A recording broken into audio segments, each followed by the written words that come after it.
Hi, everybody. Al Bernstein here with another one of my quick hits videos. We're happy that you joined us. And on this one, I'm going to talk about a phenomena that's kind of started to happen.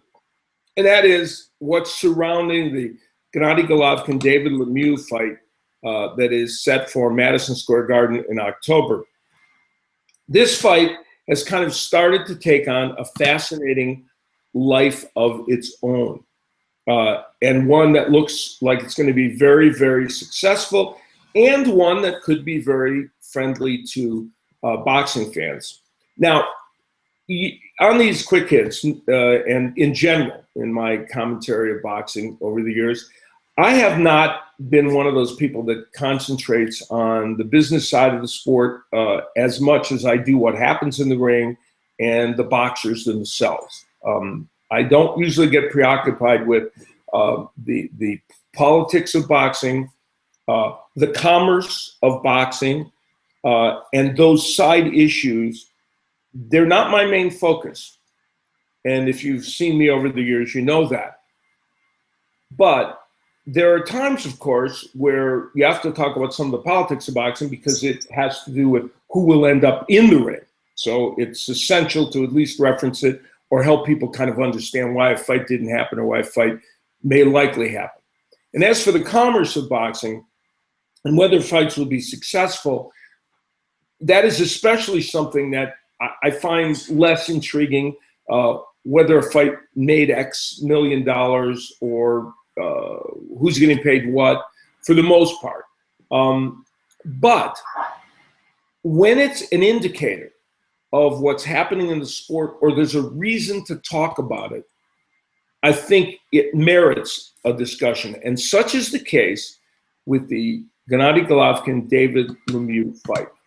In the ring, we know it is going to be crazy for however long it lasts. We have two insane punchers who have power, who are going to be. David Lemieux doesn't even know another way to fight other than forward and getting ready to blast away. Outside the ring, it is a fight that has already become, I think, kind of a blueprint on marketing fights. Now, this fight's going to be held at Madison Square Garden, where already they have set a pre-sale ticket record. And there are reports that upwards of 15,000 seats have already been sold for this match. Now, that's extraordinary for a match that's being held in the middle of October at this point.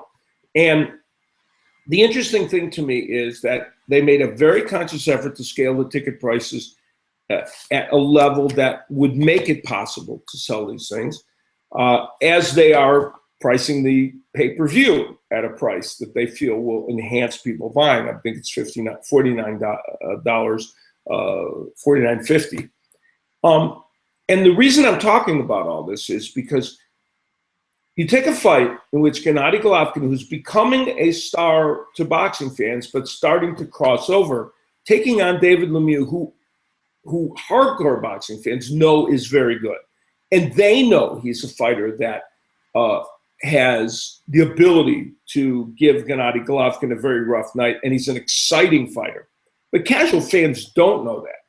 So you ask yourself, this fight taking off like it has, is it because Gennady Golovkin is becoming a big star? Is it because they're doing a good job of letting the world know, and maybe even the mainstream media is kind of joining in to say, look, this is a good fight? Now, we know why, for instance, the Cotto-Canelo fight has gotten so much attention, because both are better known overall, and it looks like a good fight, obviously. But this one, while we know the action in the ring will be great, sometimes that doesn't transfer to it being a marketable fight that also will engender interest. And one of the reasons it's worth noting is this is a positive sign for the sport of boxing. When a really good fight is made, it's placed in a major market at a building that has a long history in boxing, even if not such a recent history that's dramatic, and forces are put in play to make this match bigger then it is going to succeed. The two fighters, David Lemieux and Gennady Golovkin, I think, are going to face off with each other in the ring as they did outside the ring in a way that will also justify the interest after the fight that was put into it before the fight. And why is that important? That's important for the sport of boxing, because then it will, it will enhance the idea that more of these fights can happen. Gennady Golovkin, power to beat the band. Willie Monroe found that out in his last fight, in Golovkin's last fight, in which Golovkin showed his power and demonstrated again that he's right now the king of the middleweights, and he can get you out of there with his power at any time. As for David Lemieux, one of my favorite fighters in the world to watch. He's had a couple losses because he has a hell-bent for leather style that puts him in harm's way, but he is there to win, and he's there to win big. He's a wildly exciting fighter, and against Hassan Endam, though he himself was stunned on occasion, he scored multiple knockdowns in winning a decision over Hassan Endam, who's a very tough man. And so David Lemieux brings something into this fight that's very, very special. And on a more global sense, what I like about this fight is that it is already showing signs of success for the whole sport. And if, in fact, on fight night, it creates a good fight, there will be even more that resonates on behalf of the sport. There are the last part of this year, there are a number of great matches already set, and a number of them rumored to be happening. You already have Abner Mares and Leo Santa Cruz, Fury and Klitschko, a number of other Canelo and Cotto.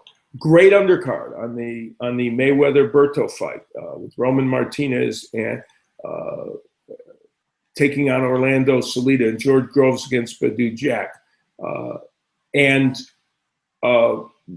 people talking about and likely that Sean Porter may fight Keith Thurman, and/or Danny Garcia may fight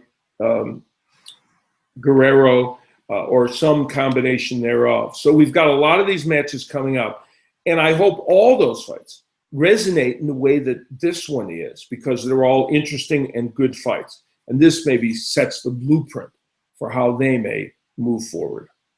I'm Al Bernstein, and thanks for joining us on Quick Hits.